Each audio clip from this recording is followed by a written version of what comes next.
Hi there and welcome to Los Angeles Theaters at Risk for 2021. The Los Angeles Historic Theater Foundation's mission is to preserve, protect, restore and sustain historic theaters across Los Angeles County. Each year, the board of the LAHTF review and assess our theater watch list.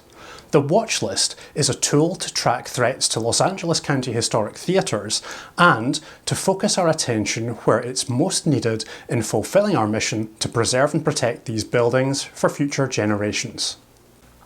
There can be many threats to historic theatres, from the more obvious such as threat of redevelopment to the less obvious such as uninformed owners, neglectful tenants or the inability to find suitable occupants for a theatre building. We try to capture all these threats and more in the theatre watch list. Now, it's important to note that the theatres on our watch list are not our personal favourites. Several years ago, we developed a robust risk rating framework allowing the LAHTF board to rate theatres on multiple criteria, each of which is defined in specific and measurable terms. Simply put, we have reduced the subjective nature of the risk rating process to an absolute minimum, and we assess each theatre on exactly the same criteria. Before we get into the theatres, and as we've discussed previously, the LA Historic Theatre Foundation is an entirely volunteer-based board, and across Los Angeles County we have nearly 90 distinct cities to try and monitor. We recognise that we cannot be across everything everywhere in LA County, and that is why we need you, our members and supporters, to help be our eyes and ears. More on that towards the end of the presentation. For now, let's get into it. In alphabetical order, here are the top 10 LA theatres at risk for 2021. The Avalon Theater is located on the island community of Avalon in Catalina Island, roughly 20 miles to the south of the mainland of Los Angeles. The theater opened in May of 1929 and was designed by architects Sumner M. Spalding and Walter I. Weber. Theater historian Bill Counter has described the Avalon as an underwater deco confection, which is entirely appropriate. The amazing auditorium wall murals were by John Gabriel Beckman, who also contributed to murals at the Fox Theater in Fullerton and the TCL Chinese Theater in Hollywood. The murals represent man unfettered amid a boundless nature. The Avalon Theater was originally built by the Wrigley family and is, in fact, still owned by the family and operated by their Santa Catalina Island company. At the start of 2020, regular movie operations at the Avalon ceased. The business model of having to play new release movies for a minimum of 2 weeks, with large percentages of the ticket income going straight back to the distributor, just not working for an island community with an available audience of under 7,000. At some screenings, there were more staff than paying ticket holders. The Avalon Theater is not at any risk of being demolished. However, if it is not used, then deterioration will set in over time. With this in mind, coupled with rumors on social media of the theater's demise, LAHTF has been in talks with the city of Avalon for over a year. Prior to the COVID-19 pandemic, the city was nearing the end of negotiations with the Catalina Island Company to run events-based special feature screenings at the Avalon, a bit like a monthly movie night. Unfortunately, the pandemic has hit the island community of Avalon very hard, and until the island can get back to normal, all plans for monthly screenings at the Avalon are on hold. LAHTF remains in contact with the city and will resume talks on regular screenings once the pandemic is better under control. Our board members hope to be able to visit the theater in person sometime in 2021. The Egyptian Theater opened on October 18, 1922, with the first ever Hollywood movie premiere, Douglas Fairbanks's Robin Hood. In the early 20s, Sid Grauman decided to move on from his first theater in LA, the $1 Million in downtown, and open a new theater in the up-and-coming Hollywood area. The theater was designed by prominent Los Angeles architect firm Meyer and Haller, and was originally set to be Spanish in design. However, late in the design phase, the theme was switched to Egyptian. The This proved to be extremely fortuitous because just 1 month after the theater opened, the tomb of King Tut was discovered, and the United States exploded with an interest in all things Egyptian. The theater suffered major damage in the 1994 Northridge earthquake and could have been easily written off for demolition. But in 1998, the Egyptian theater opened after a lengthy renovation and restoration by the American Cinematheque. Last year, streaming giant Netflix acquired the theater, announcing they would keep programming slots available for the American Cinematheque and restore the Egyptian back to its 1920s roots. LAHTF has been in discussions with the Netflix project team since late 2020 and spoke at the City of Los Angeles' Cultural Heritage Commission meeting in January 2021, where Netflix unveiled their plans to the public. The Egyptian Theater is not at risk for being demolished. However, it is the home to the first ever Hollywood movie premiere and one of the few examples of Egyptian revival theater designs across the country. LAHTF is keen to ensure Netflix's restoration balances modern requirements with respecting the heritage of the building, character details, and all that it represents. While we are supportive of many aspects of Netflix's restoration plans, LAHTF does have concerns on some areas which we have presented to the project team. The city's Cultural Heritage Commission picked up on some of our points, and Netflix has promised to meet again with both ourselves and the city to discuss the project further. It is our hope that the Netflix project will be complete in time to celebrate the theater's 100th birthday in fall of 2022. The Grand Theater is another gem hidden in plain sight. Sitting on the north edge of the Los Angeles Trade Tech College campus, just south of downtown Los Angeles, this sleeping beauty is unwittingly seen by thousands every day as it sits right outside the Grand Trade Tech Metro Station on busy Washington Boulevard. Opening in 1927, the theater was originally built as the auditorium for Polytechnic High School. Vast for its time and accommodating over 1,500, it was designed by prominent architect Albert C. Martin, one of the architects for Los Angeles City Hall, the $1 Million Theater Building, and about 1,500 other buildings. The auditorium features a fine stenciled ceiling, and its original light fixtures are still intact. The theater's fire curtain, painted by local firm Simpson Studios in 1927, is in particularly good condition, and from our analysis we believe it depicts a view of Mount San Jacinto as seen from Desert Hot Springs. This is a unique feature and a very LA-specific view. Surely this is worth preserving. The theater was somewhat rehabilitated in the 1980s. However, it now lies dormant and has issues with water ingress throughout the structure. Large swaths of one side of the auditorium were unceremoniously stripped back to their bones to facilitate seismic retrofitting of the sidewall, which doubles as the sidewalls of the classroom buildings which adjoin the theater. In late 2019, the LA Community College District determined that reuse of the theater is infeasible and inconsistent with Trade Tech's programming and educational goals for the campus. Their proposal is to demolish the theater. LAHTF has objected to the demolition of the theater. However, since mid-2020, all our attempts at communication with the college district have fallen on deaf ears and gone unanswered. The Grand is in imminent risk of demolition, and while the theater as a whole is not unique, it does have unique features such as the LA-specific fire curtain, coffered ceiling, and chandeliers. While there is no public plan for what will replace the demolished building, LAHTF contends the theater should not be demolished. It is always possible that Trade Tech's programming and educational goals will change, and bring back the need for an art space on the campus.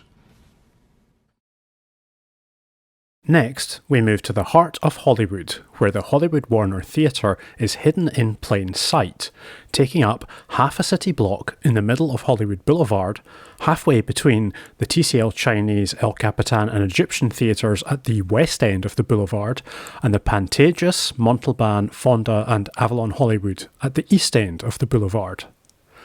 Given the Hollywood Warner has consistently ranked so highly on our theatre watch list, we previously dedicated an entire coffee and conversation event to the Hollywood Warner.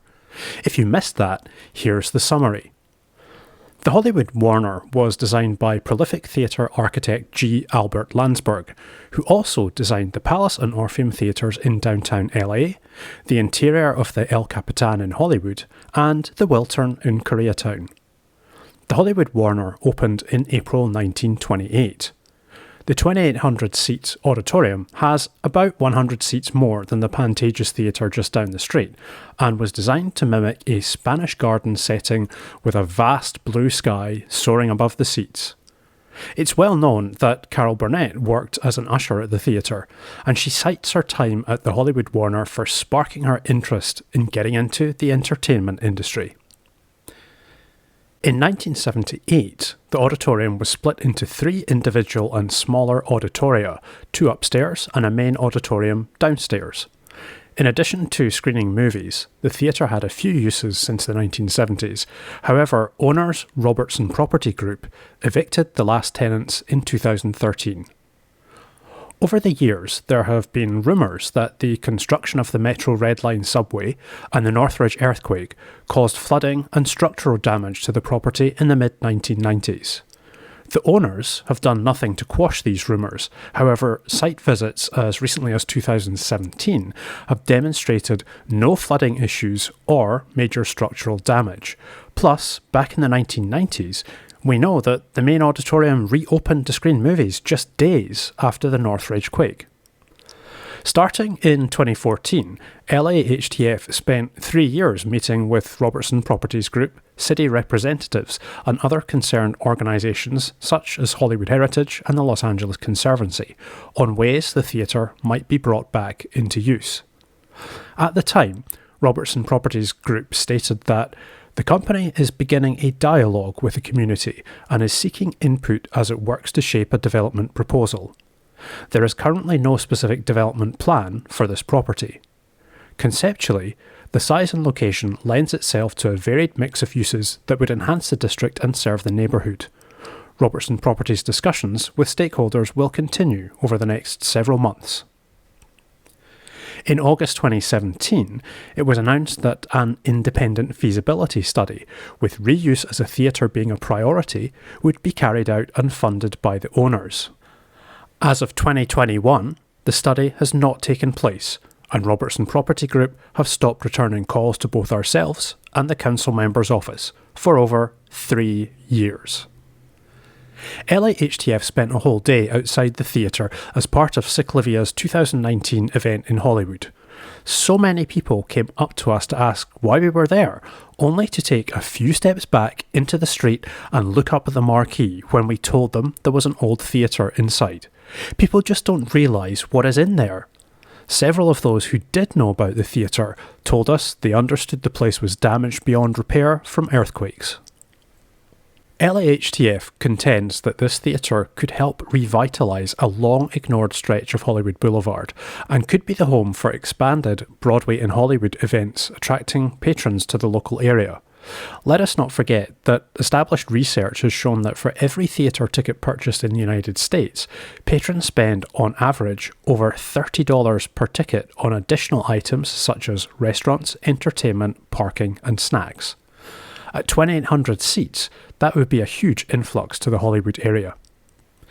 In the long term, without intervention, catastrophic destruction from climate or earthquake will claim the Warner Hollywood. We hope that Robertson Properties' benign neglect of the Hollywood Warner is not a strategy to ultimately demolish the theatre and redevelop the block. At some point, Robertson Properties' plans for the theatre will become public, as any change to the current building will require planning permission. We don't know if that will be in a week, a month, or a year, but we do know that when it happens, we'll need your help. The Fox Theater in Inglewood opened as a first-run neighborhood movie theater in 1949. The theater was designed by noted architect S. Charles Lee in conjunction with designer Carl G. Moeller. The interior design reflected the desire of the time to move on from the classical motifs of earlier theaters by using a heavily stylized rococo and gilded plaster elements. The design style has since become known as Scorus style, named for Spyro Scorus. While president of 20th Century Fox from 42 to 62, Scorus oversaw interior redesigns and modernizations at most of the Fox movie theaters in the late 1940s. The theater closed in 1988. However, when we visited in 2009, many of the original features were still intact, including the box office, seats, carpet, most of the equipment, and interior design details.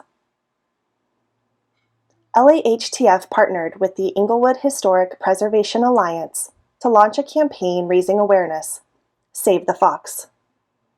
A few years into the campaign, the Alliance was able to persuade the city to make an offer to purchase the Fox with redevelopment funds. The purchase offer was rejected. With the help of the Los Angeles Historic Theater Foundation, the theater was added to the National Register of Historic Places in early 2013. The Fox became the first on Market Street to achieve this milestone, and only the second in the city of Inglewood. In 2015, the city issued an RFP for the redevelopment of Market Street, their Main Street district, and made it clear in their instructions that the Inglewood Fox was to remain and should be part of any proposal. The Fox still sits dormant today and is essentially being demolished by neglect. Despite the favorable climate in Southern California, the elements still take their toll on buildings. If you leave a theater long enough, it will decay to the point that it becomes next to impossible to save. The Fox Inglewood has been shuttered for more than 30 years, and so the clock is definitely ticking. Over the years, we have been in touch with the city and the owners of the Fox, who coincidentally own most of the buildings on the city block where the theater is located. And although they would prefer to see it change to a non-theatrical use, they are open to live entertainment if suitable tenants can be found. Over the last few years, LAHTF has received several serious inquiries. However, nothing has come of them as of yet. In late 2020, the owners revealed that they have been analyzing renovating the Fox Inglewood as a residential structure. We expect that without intervention, the Fox Inglewood will be unrecognizable through adaptive reuse or demolished by neglect through the continued natural deterioration of the building's fabric. There are active plans for conversion of neighboring lots into residential units, and LAHTF contends that the Fox Theater could and should become a focal point of the revitalized Market Street for Inglewood. Most recently, LAHTF expressed concerns about the automated People Mover project, which is planned for a run from the new LAX Crenshaw Metro subway to the Forum and SoFi Stadium. The project will block views of the landmarked theater, and with no station in the immediate area, foot traffic would be bypassing a potentially rehabilitated downtown Inglewood, for which the Fox Theater could be an integral part.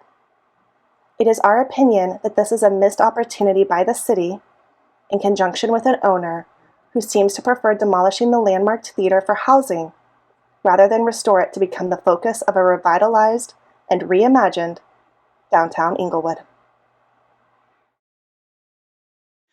Located in the Leimert Park area of Los Angeles, the Leimert Theater first opened its doors in April 1932 as a neighborhood movie theater. It was designed by architect Styles O'Clements of prolific architectural firm Morgan, Walls and Clements, and featured colorful ceiling murals by the Anthony Heinsberg Decorating Company, who had done interior designs inside many of LA's theaters by the 1930s. The theater continued as a neighborhood movie theater until it screened its final film, Bonnie and Clyde in 1968. 9 years later, in 1977, the theater became a Jehovah's Witness chapel and was known as the Watchtower. Actress Marla Gibbs bought the theater in 1990 and renamed it the Vision Theater, intending to make it a venue for African American movies, live theater, and dance productions. However, the civil disturbances of 1992 and a subsequent recession that hit the area particularly hard put a stop to those plans. Ownership of the theater transferred to the city of Los Angeles in 1999, and from then on, the theater was used only on rare occasions for the next 8 years. In 2007, a grant from the California Cultural Historical Endowment allowed some initial renovation work to take place, at the same time as the city pledged $10 million to renovate the building. The marquee, exterior tower, signage, and lobby were renovated over the next few years. However, the main body of the auditorium was not touched. More recently, in 2018, the city assigned money to complete the renovation, and work has been ongoing, in one form or another, since then. A completely new stagehouse is currently under construction. Its great steel hulk is plain to see from passers-by on busy Crenshaw Boulevard, which is just to the west of the theater. Other facilities under construction include a new orchestra pit, dressing rooms, and main auditorium renovation. Evergreen Architectural Arts recently reported that they were starting work on the interior decoration. Given the city's commitment of over $15 million to the theater over the last 15 years, and its current state of a mix of construction and renovation, the Vision Theater is clearly on the right track. However, it's been on that track for an exceedingly long time.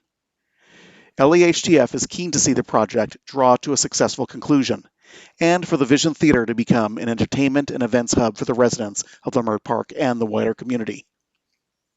There is clear community appetite for the theater. However, we have concerns that, should the renovation not reach completion soon, that appetite of need for and support of the theater, which is so important, could start to suffer. The $1 Million Theater, located on Broadway in downtown Los Angeles, is one of 12 theaters in the Broadway Historic Theater District, which is the first and largest historic theater district to be listed on the National Register of Historic Places. Master showman Sid Grauman, who later built the Egyptian and Chinese theaters in Hollywood, opened the theater in 1918. It is part of a 12-story office building, which was designed by LA architect Albert C. Martin. The theater was designed by William Lee Willett and was the first Los Angeles movie theater to break with classic design conventions and use fantasy themes throughout. The exterior of the building is notable for its stunning example of Churriguera-esque style, which can also be seen in San Diego's Balboa Park, Panama, California exposition buildings. The facade features 8 muses of the arts and symbols of Western Americana, such as bison heads, eagles, and longhorn steer skulls, complete with long horns, all expertly sculpted by Joseph Mora. The theater's interior, also designed by Willett, presents a fantasy theme and celebrates the allegorical children's story, The King of the Golden River, by John Ruskin, a Victorian classic which would have been as familiar to theater patrons 100 years ago as Alice in Wonderland is today. Interior decoration included bison heads on the balcony front facing the stage, plus many characters from the story. The centerpiece above the proscenium represents the story's character Esquire, the Southwest Wind, as a fantasy winged female towering over proceedings. The $1 Million Theater featured the world's first cantilevered balcony supported by a cast concrete arch, a technique inspired by bridges observed by A.C. Martin, the theater's architect. Willett did not want pillars or posts under the balcony, but he was told the 100-foot span steel truss had to be manufactured on the East Coast because no one in the West had machinery big enough, and furthermore, the steel supply was unreliable due to the war, which was in full swing, and would take up to 18 months. waiting 18 months was unacceptable. So A.C. Martin considered the innovative approach of using arched concrete trusses cast in place, similar to contemporary bridge trusses. The design was so novel that it was featured in the magazine Popular Mechanics. However, the public, not to mention the building department, was so skeptical of the huge concrete span that Martin and Willett had the balcony loaded with 1.75 million pounds of sandbags to convince everyone that it was safe, and invited the newspapers to publish photographs of it. Another novel feature of the theater was its projection booth located at the center front of the balcony. Grauman stated the shorter throw distance combined with simpler optics resulted in a picture much brighter than other movie theaters. Although those who knew something about optics would differ, Sid Grauman was ever the salesman and continued to promote his $1 million theater partially on the claim that its picture was far brighter.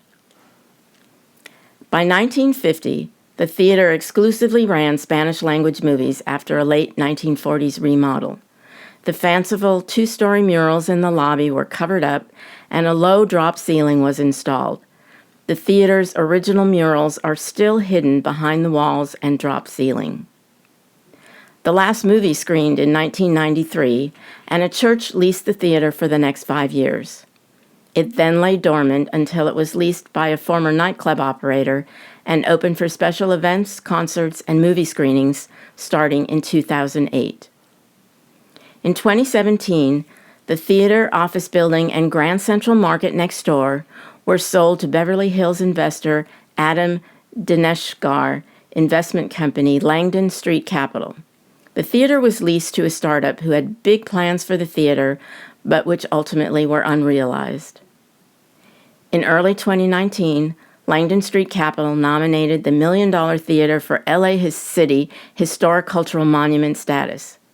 LAHTF helped facilitate the application, and in early July 2019, the City Council voted unanimously in favor of granting the $1 million theater Historic Cultural Monument status. While the theater is at no risk of being demolished, especially with such a proactive and caring owner as its steward, it is a very fine example of an early movie theater palace and features unique and innovative interior design. There is also no doubt that the downtown Los Angeles and wider communities would benefit from its reopening with an entertainment-based tenant. The Roxy, Cameo, and Arcade theaters on Broadway in downtown Los Angeles are immediate neighbors in the streetscape, but more importantly, comprise both the oldest and newest extant theaters in the Broadway Historic Theater District. Let's start with the oldest, the Arcade Theater, which first opened as the Pantages Theater in September of 1910. The theater was part of an office building built by William Garland, who would go on to build the eponymously named Garland Building further down the street, which incorporated the Globe Theater. The theater was designed by the architectural firm of Morgan and Walls and was somewhat modeled on an English music hall design. In 1928, the theater was renamed as the Arcade Theater, looking to capitalize on the popularity of the Arcade building just a few steps down the street. Famed theater architect S. Charles Lee brought in the current marquee in 1935 along with other improvement works. The Arcade experimented with running newsreels in the early 1940s, however it was not a success, and the theater reverted to screening movies. It continued that way until early 1990s when the Arcade, by then a grindhouse, was closed in 1992.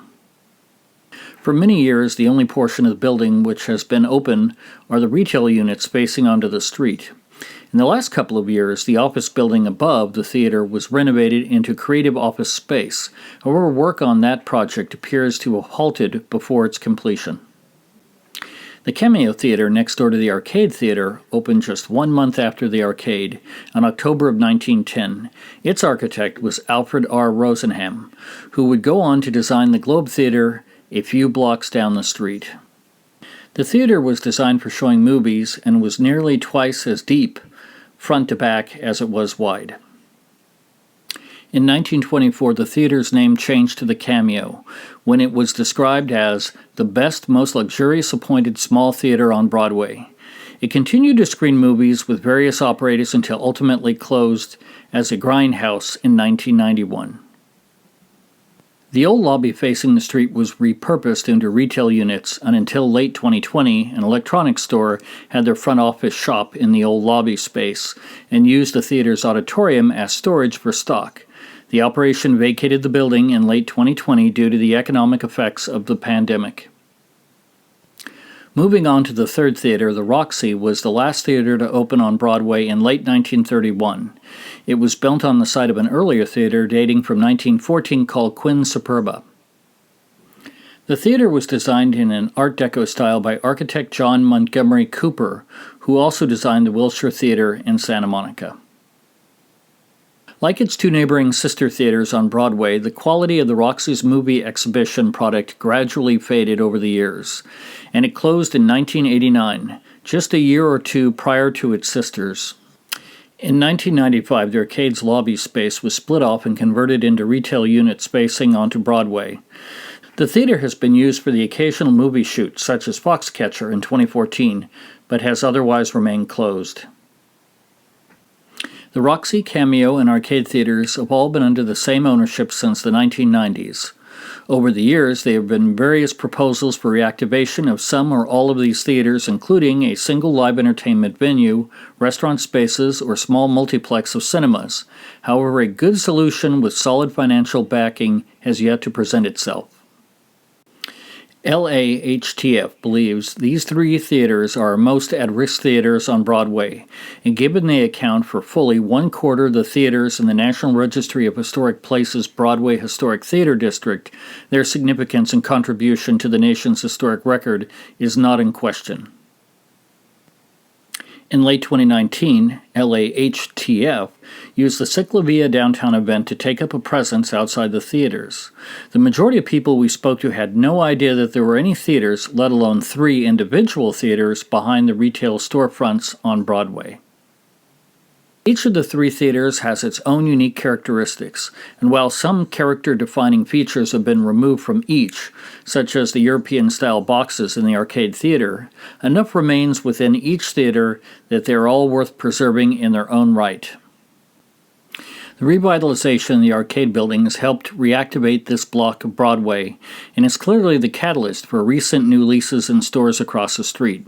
We strongly believe the Roxy, Cameo, and arcade theaters have the potential to push this mid-Broadway reactivation further forward, bringing more attention from the busier bookends of the district to this quieter yet storied and important section of the Broadway streetscape.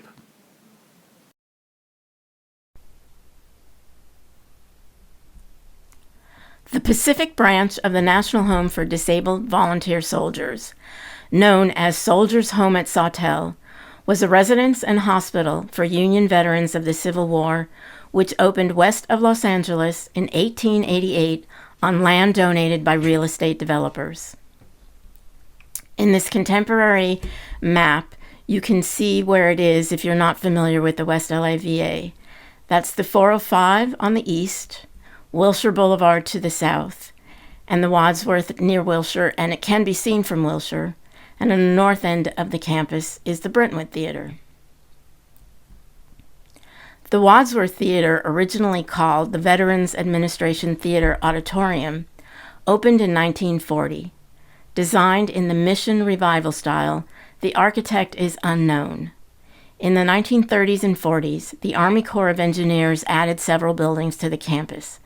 The theater architect was possibly an Army Corps of Engineers architect. Theater historian Bill Counter has described the interior as in pristine condition in the modern style. And here is the interior.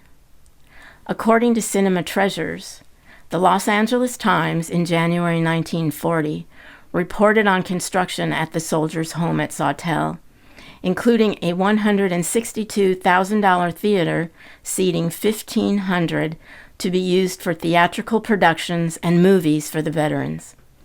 Currently, the theater seats 1,432, including 24 wheelchair spaces added in the 80s. In 1976, it began to be referred to as the Wadsworth Theater, named after Major James W. Wadsworth, a Civil War officer and advocate for disabled veterans. In 1972, the Wadsworth Hospital, built in 1927, was demolished to build a new medical center south of Wilshire. The new medical center did not retain the Wadsworth name. Not coincidentally, after the demolition, the theater was renamed Wadsworth. UCLA Performing Arts managed the theater from 1983 through 1998.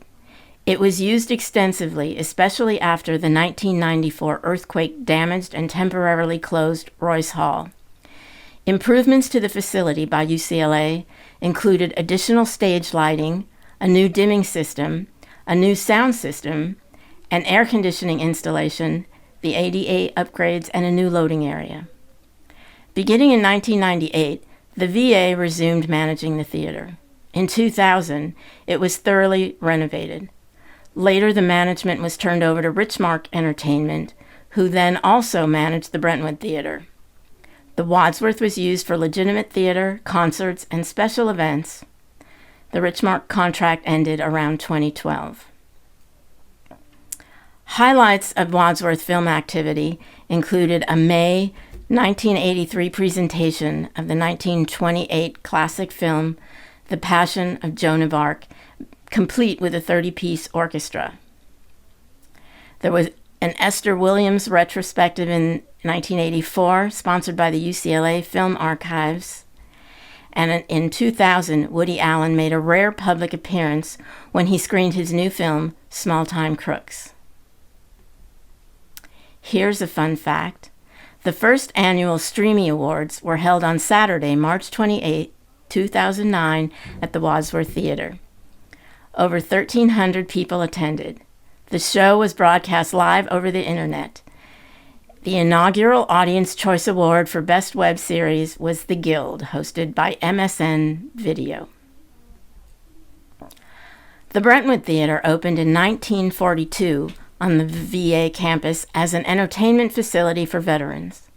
During the 40s, the theater was used for USO shows, movies, and lectures. There is seating for 500. And here's a beautiful vintage interior shot. After 40 years of only sporadic use, the Brentwood was renovated by Richmark Entertainment in 2004. Following the reopening, Richmark managed the venue for another 8 years, booking legitimate theater as well as an occasional film screening. The Wadsworth and Brentwood theaters were new to LAHTF's watch list last year in 2020 because they had been dormant for a few years. As founding member Hillsman has often said, nothing good happens in a closed theater. In December 2017, Sterling Venue Ventures started talks with the VA to program the Wadsworth, but the VA ultimately declined to outsource the management. A contact that LAHTF had with the VA was no longer there when we reached out in fall 2019. After fruitless attempts to get information on the status of the theaters, LAHTF eventually got a boilerplate reply stating, "The theater is currently not open to the public. If you are interested in reading some historical facts about the theater and any other historical sites on the West LA VA property, you are welcome to visit our draft master plan on our website." The goal of the master plan, drafted in 2016 and currently being rolled out, is to build housing for veterans. While the VA originally provided housing for veterans, it ceased residential services by the 70s, and the historic apartments have been neglected. LAHTF is reasonably assured that theaters are not endangered. However, unused theaters do deteriorate over time. In fact, the master plan lists the theaters as being in poor condition. And so we keep a watchful eye. The Westlake Theater, right on the edge of MacArthur Park to the west of downtown Los Angeles, was featured in its own Coffee and Conversation webinar in 2020. The theater was built by West Coast Theaters, designed by local architect Richard M. Bates, Jr., and opened in September 1926 with a gala Hollywood event. The Los Angeles Times describes the theater's interior as a pleasing symposium of golds and browns and blue shading into deep purple, declaring the Westlake one of the most charming of new South California show houses. The Westlake originally had a policy of movies and vaudeville, with Franchon and Marco prologues playing prior to movie screenings. After a long and successful run, in addition to being used frequently as a filming location, the theater ultimately screened Spanish-language films, and then closed as a movie theater in 1991, only to be purchased by a new owner who reopened it as a swap meet with a level concrete slab poured on the main floor. The city's reaction was to declare the Westlake a historic cultural monument the same year.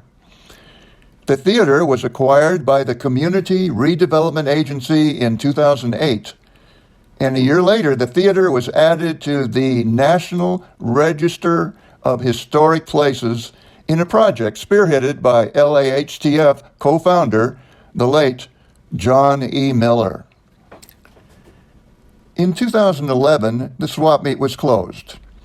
With the statewide dissolution of CRA-type agencies in 2012, a question mark hung over the theater's future.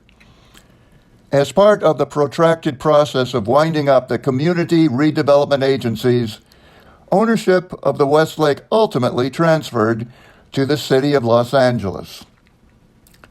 In 2016, the city issued a request for proposals to develop the theater as a live entertainment venue along with the redevelopment of adjacent properties.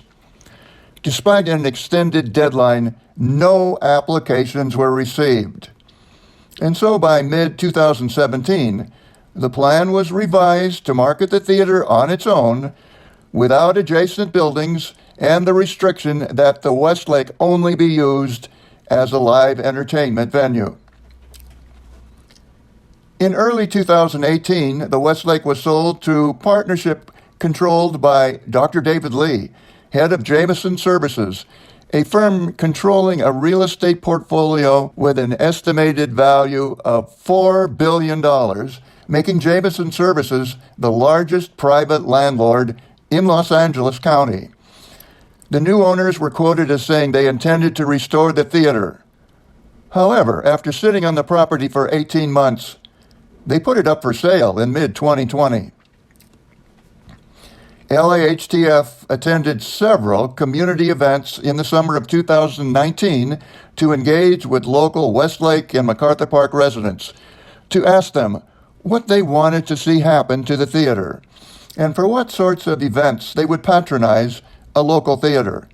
It was an incredibly insightful experience, and we learned a lot about what the community feels about the theater and that they would attend events at the theater if the events had an appeal to the local community.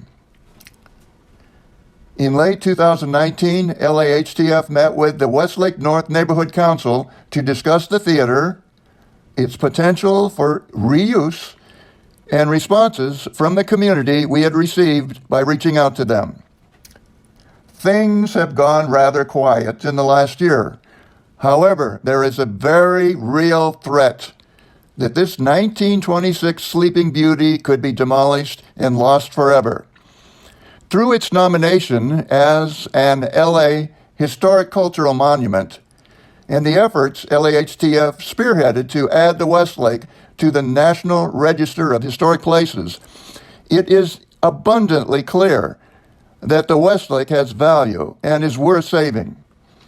LAHTF has also established that there is current and clear community interest in having live events programmed at the Westlake, so long as they appeal and are affordable to the local community.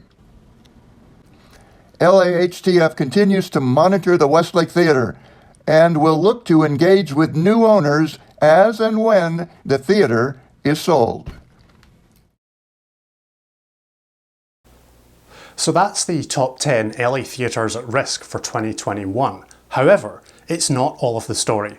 There are plenty other theatres on our theatres watch list which we continue to monitor, such as the Crest Westwood Theatre originally opened as the UCLAN Theatre in 1940, a local neighbourhood movie house.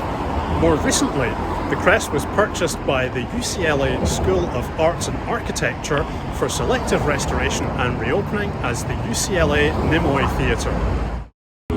The Fox Theatre in Venice is on Lincoln Boulevard in the West Side and opened as a neighbourhood movie theatre in 1951. It's currently home to a multitude of small stores. In 2019, the building was purchased, with the premise being to demolish all but the facade and convert it into a neighbourhood Trader Joe's grocery store. The Glendale Centre Theatre in downtown Glendale, which has been family owned since the 1940s but is currently up for sale. The Silent Movie Theatre on Fairfax first opened as a neighbourhood movie theatre in 1942.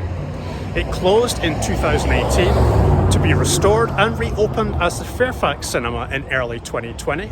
However, as of late 2020, it's been rebranded as Brain Dead Studios.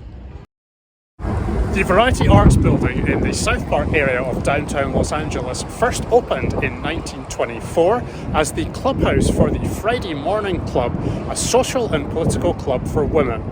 Over the last few years, the entire building has been restored and it's currently up for sale or lease.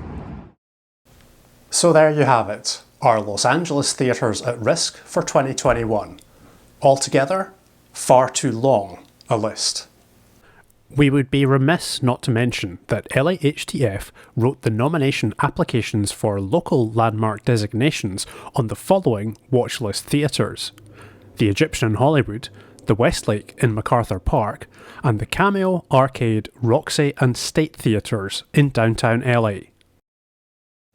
As we said at the top of the programme, LAHTF's primary focus is to monitor historic theatres across the 88 cities and nearly 5,000 square miles of Los Angeles County.